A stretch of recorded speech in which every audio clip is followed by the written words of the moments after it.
Fue apuñalado 30 veces en un pasillo del Palacio Imperial y su cadáver quedó tendido sobre el mármol, mientras los conspiradores, jadeando y salpicados de sangre, se retiraban entre ecos de pasos acelerados. Nadie lloró a Calígula. No hubo lamentos en las calles de Roma. No hubo clamor popular por justicia.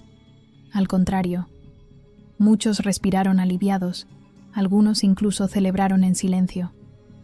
¿Cómo es posible que un emperador, nieto adoptivo del divinizado Augusto, hijo del querido Germánico, terminara siendo asesinado por sus propios guardias? ¿Qué convierte a un hombre en un monstruo al que ni su divinidad proclamada pudo salvar? Cayo Julio César Augusto Germánico, conocido universalmente como Calígula, ascendió al trono en el año 37 después de Cristo, envuelto en la simpatía popular. Su padre había sido un general amado por las legiones y el pueblo. Su nombre evocaba esperanza, un respiro tras el oscuro y paranoico final del reinado de Tiberio. Durante los primeros meses, su gobierno pareció justo, prometedor, incluso generoso. Liberó a prisioneros injustamente encarcelados, abolió impuestos excesivos y organizó espectáculos para reconquistar a un pueblo desgastado por el miedo y el silencio. Por un breve instante, Roma creyó haber recuperado a un emperador digno, pero la luz no tardó en apagarse.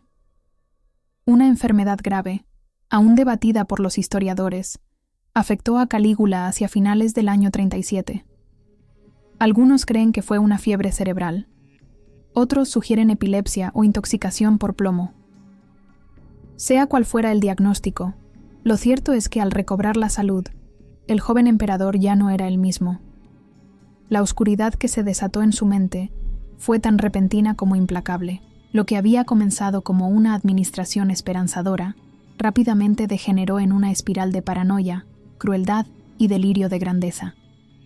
Calígula dejó de ver a los hombres como iguales y comenzó a tratarse a sí mismo como un dios viviente. Se dirigía a los senadores con desprecio, ordenaba ejecuciones por capricho y humillaba públicamente a sus más cercanos colaboradores. Se decía que hablaba con la luna, que se creía la reencarnación de Júpiter, que soñaba con convertir el imperio en un escenario de su locura sin límites. Mandó construir estatuas suyas en los templos, exigió ser adorado, y llegó a nombrar cónsul a su caballo. Roma, escandalizada pero temerosa, bajó la cabeza. Por un tiempo. A medida que los días pasaban, el terror crecía. Las purgas se intensificaban, y las risas nerviosas en el Senado ocultaban un miedo latente. Las élites de Roma sabían que ya no estaban tratando con un hombre, sino con una criatura fuera de control, embriagada por un poder absoluto que ninguna ley limitaba. La pregunta dejó de ser si debía morir, y se convirtió en cuándo y cómo lo harían caer. Y así, en sus últimos días, Calígula no era ya un emperador, sino una sombra paranoica, un tirano envuelto en túnicas púrpura, rodeado de enemigos disfrazados de aliados. No sospechaba que el plan para asesinarlo se cocinaba en su propia casa, en los pasillos donde se sentía más invencible. Aquel que se proclamaba inmortal no veía que la daga ya estaba en manos de sus más cercanos. Sus últimos días fueron una espiral de locura, violencia y traición, donde la Roma imperial, cansada del terror y la humillación, decidió recuperar el control, incluso si eso significaba ensuciarse las manos de sangre. Porque incluso los dioses, cuando abusan de los hombres, deben caer. Y Calígula, el dios que se creyó eterno, estaba por descubrir cuán mortal podía ser su destino. Los signos de la caída, paranoia y excesos.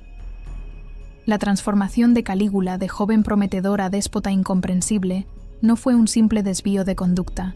Todo comenzó tras su misteriosa enfermedad en el año 37 después de Cristo, apenas meses después de haber sido proclamado emperador.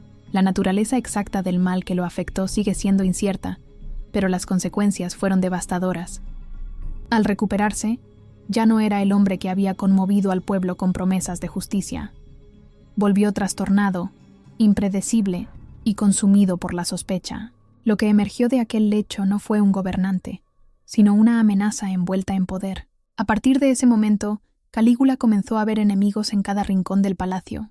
Aquellos que lo habían elevado, como el poderoso prefecto del pretorio, Macro, fueron ejecutados sin juicio. Su primo Tiberio Gemelo, heredero designado por el emperador anterior, fue forzado al suicidio bajo acusaciones inventadas. La lógica dejó de tener lugar en su gobierno. La lealtad no era suficiente, y el linaje tampoco era garantía de seguridad. Los senadores, los nobles e incluso los miembros de su familia vivían bajo una espada invisible, colgando sobre sus cabezas al capricho del emperador. La paranoia de Calígula se tradujo en una política de terror. Las ejecuciones se convirtieron en espectáculos privados. Muchos eran llamados al palacio sin saber si volverían a salir con vida. Bastaba una mirada incómoda, un gesto malinterpretado, o, simplemente, el deseo de confiscar bienes para justificar una sentencia de muerte. La aristocracia vivía con miedo. Roma, con estupor. Pero la violencia no era su único instrumento. La humillación sistemática, el desprecio por las instituciones republicanas y las provocaciones abiertas también se convirtieron en parte de su arsenal. Uno de los actos más simbólicos de esta decadencia fue la historia, tan célebre como grotesca, de Incitatus, su caballo favorito. No se trataba solo de una excentricidad. Calígula ordenó construirle un establo de mármol, collares de piedras preciosas y hasta una casa propia. Pero lo más inquietante fue su intención de nombrarlo cónsul de Roma. Algunos historiadores creen que fue una burla deliberada al Senado, una forma de decirles: mi caballo puede hacer su trabajo mejor que ustedes. Fue una declaración brutal de poder absoluto y desprecio institucional. El mensaje era claro. Ningún símbolo de la República tenía ya valor frente a su voluntad. El emperador comenzó a identificarse con los dioses. Se hacía llamar Neos Helios, el nuevo sol, y mandó erigir estatuas suyas con atributos divinos. Obligó a ciudadanos y senadores a rendirle culto, como si fuera un ser celestial entre los mortales. Entró en el templo de Júpiter, vestido como Venus, riéndose de las antiguas tradiciones religiosas. Incluso hablaba con estatuas, ordenando que se le respondiera. La frontera entre el hombre y la divinidad se desdibujó en su mente. Y esa visión, alimentada por el temor que nadie se atrevía a contradecir, lo condujo al aislamiento total, rodeado solo de aduladores y traidores silenciosos. Roma, en su silencio, toleró mucho. Toleró el derroche, los insultos, los caprichos divinos y los castigos arbitrarios. Pero había una línea invisible, una frontera que ni siquiera un emperador podía cruzar sin consecuencias. Y Calígula, ciego en su delirio, la cruzó una y otra vez.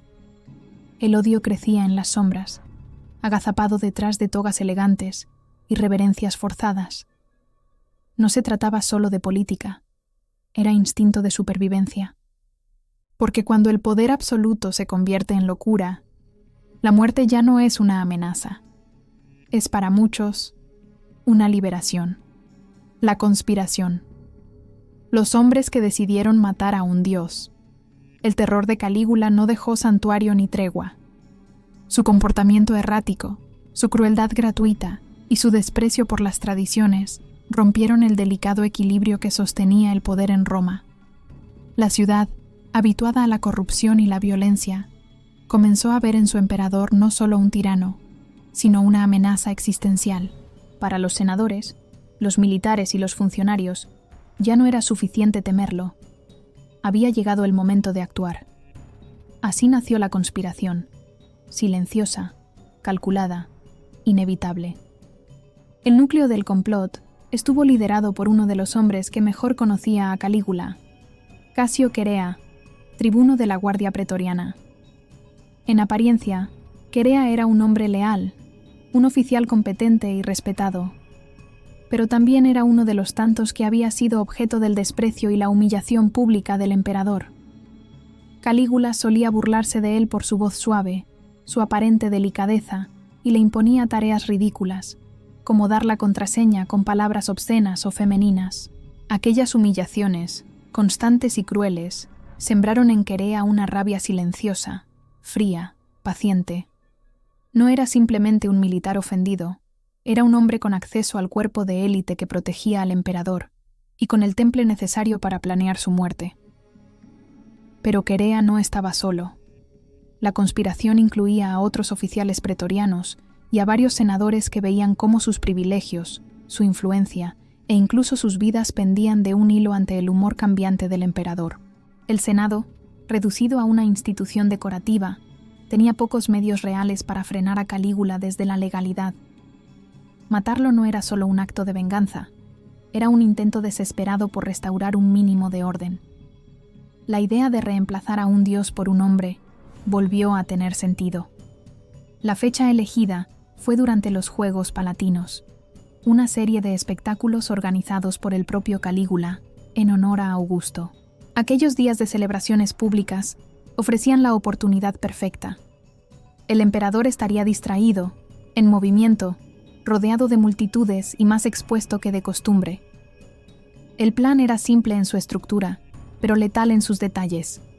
Atraer a Calígula a una zona menos concurrida del palacio, donde solo estuvieran presentes los conspiradores armados, y ejecutarlo allí, con rapidez y precisión.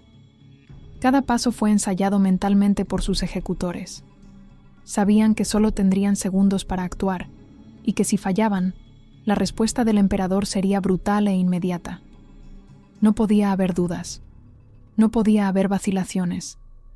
Aquellos hombres, que durante años habían fingido lealtad, estaban por traicionar al hombre más poderoso del mundo. Y sabían que, si no lo mataban, morirían todos ellos. La conspiración no fue una rebelión popular ni un golpe militar abierto. Fue una operación quirúrgica, diseñada desde el interior, por hombres que conocían las sombras del poder y sabían moverse en ellas. No hubo discursos heroicos ni proclamas gloriosas, solo miradas cómplices, cuchillos escondidos y la decisión final de acabar con el monstruo que Roma ya no podía tolerar. Mientras Calígula celebraba sus juegos, ajeno al destino que lo acechaba, sus asesinos afilaban las dagas de la historia. Pronto, el dios autoproclamado caminaría hacia su final, sin sospechar que la inmortalidad que creía tener se desvanecería entre golpes, sangre y traición. El asesinato. Sangre en el palacio. El 24 de enero del año 41 después de Cristo, en uno de los corredores cubiertos del palacio en el Monte Palatino, el dios viviente fue reducido a carne mortal. La jornada transcurría en medio de los Juegos Palatinos, una celebración en honor a Augusto, y Calígula, como era costumbre, se mostraba ante la multitud con su manto púrpura, su corona de rayos y una sonrisa que alternaba entre la vanidad y la amenaza. Aquella mañana, todo parecía fluir según su voluntad. Pero mientras él se entregaba a los festejos, sus asesinos aguardaban en la penumbra de las columnas. El plan se activó cuando Calígula abandonó el espectáculo para dirigirse a una zona aislada del palacio, una galería cubierta que usaba como paso privado. Lo acompañaban pocos, algunos actores, esclavos personales y entre ellos Casio Querea. En ese instante, el tiempo se volvió tenso. No hubo largas palabras, ni advertencias. La traición fue inmediata. Querea se acercó con gesto solemne y lo detuvo con una excusa, quizás para pedirle la contraseña del día. Una ironía final que Calígula no tuvo tiempo de descifrar. La primera puñalada le atravesó el cuello. Luego vinieron las demás, una tras otra, con furia acumulada y precisión letal. Los conspiradores se turnaban para golpearlo, como si el acto de matarlo necesitara ser colectivo, casi ritual.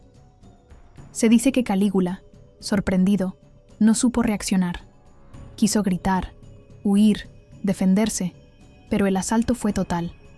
Según relata Suetonio, sus últimas palabras fueron una mezcla de incredulidad y reproche. ¿Todavía vivo? Una frase que no suena tanto a lamento como a soberbia herida, como si el mismísimo universo estuviera fallándole al permitirle sentir dolor. Cayeron sobre él más de 30 puñaladas. Los cuerpos de los actores que estaban con él fueron acribillados también, para eliminar testigos. Cuando la sangre dejó de fluir y el silencio volvió a apoderarse del pasillo, el cadáver de Calígula yacía desfigurado, irreconocible.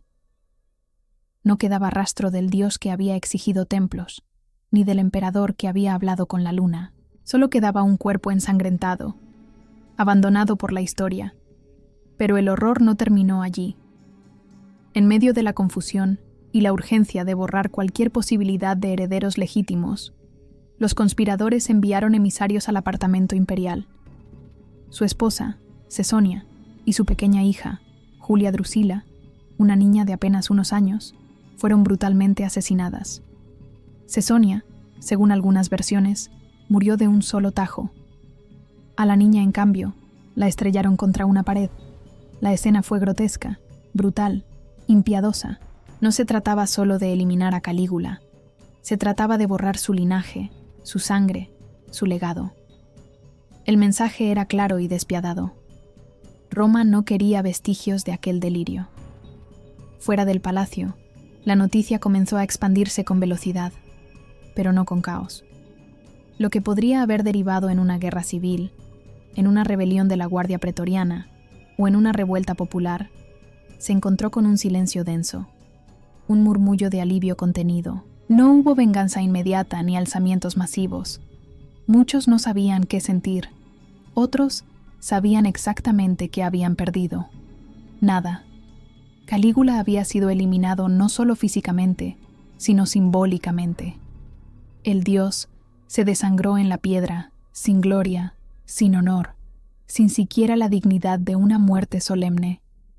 Aquel que creyó poder desafiar los límites humanos fue asesinado como un simple mortal, por manos comunes, en un rincón del palacio donde nadie rezó por él.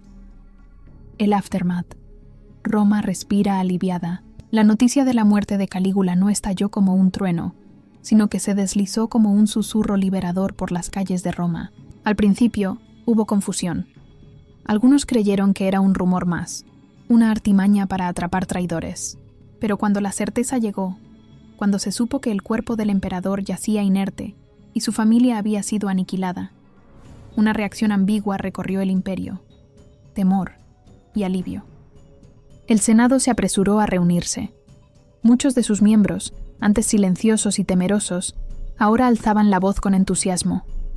Había quienes proponían restaurar la República, recuperar el poder perdido desde la dictadura de Julio César. Pero aquellos ideales ya no tenían fuerza real. El sistema republicano era un cadáver político desde hacía décadas, y la maquinaria del imperio seguía necesitando un líder. Sin embargo, la breve esperanza de que Roma pudiera renacer sin emperadores murió tan rápido como se había encendido. En medio de este vacío de poder, emergió una figura improbable. Claudio, el tío de Calígula. Un hombre tímido, tartamudo, con problemas físicos, que había sido ridiculizado durante años por su familia y por el propio Calígula. Lo usaban como bufón en banquetes, lo escondían de los asuntos de Estado, y lo consideraban poco más que un estorbo inofensivo. Pero en las horas posteriores al magnicidio, mientras los conspiradores aún discutían el destino de Roma, Claudio fue encontrado escondido detrás de una cortina en el palacio. Algunos soldados de la Guardia Pretoriana, aún leales a la idea de un emperador, lo sacaron de su escondite y lo proclamaron nuevo príncipe. Fue una ironía cruel y poderosa. El hombre que Calígula despreciaba como inútil heredó el poder absoluto que él creía eterno. Claudio, consciente de los peligros, no se opuso.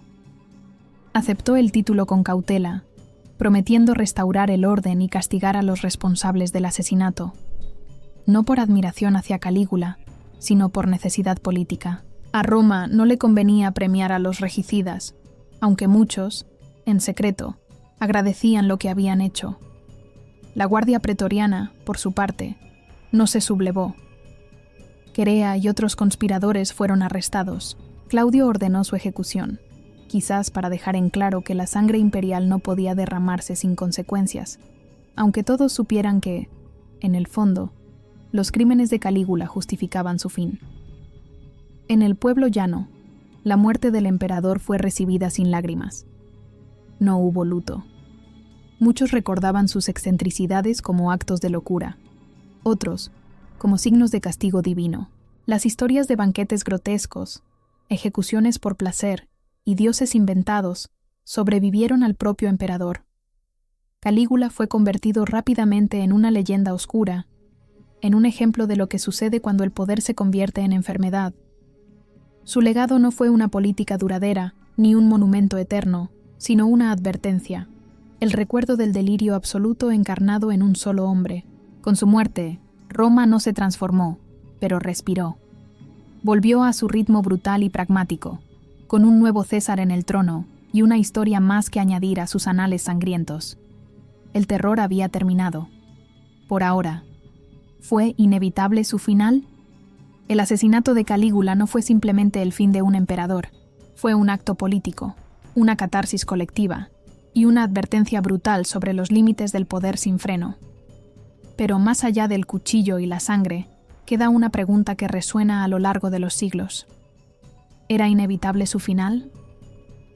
Cuando se analiza su vida, es difícil no ver a un hombre roto desde temprano. Su infancia estuvo marcada por el exilio, la muerte de su padre, el querido Germánico, y la persecución de su familia por orden de Tiberio. Vivió en la corte del viejo emperador, entre intrigas, asesinatos y silencios. Su aparente cordura durante los primeros meses de gobierno fue una ilusión breve. Pronto, el joven prometedor se transformó en un ser desquiciado, encerrado en su propia visión megalómana del poder.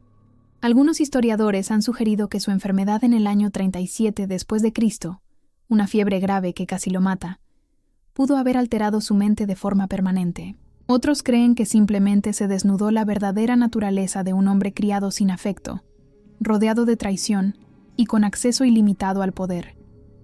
Pero aunque su locura explica muchas cosas, no justifica todas.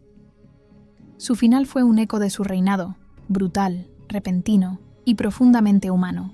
Y así, Calígula pasó a la historia no como un reformador, ni como un conquistador, sino como el símbolo por excelencia del exceso imperial.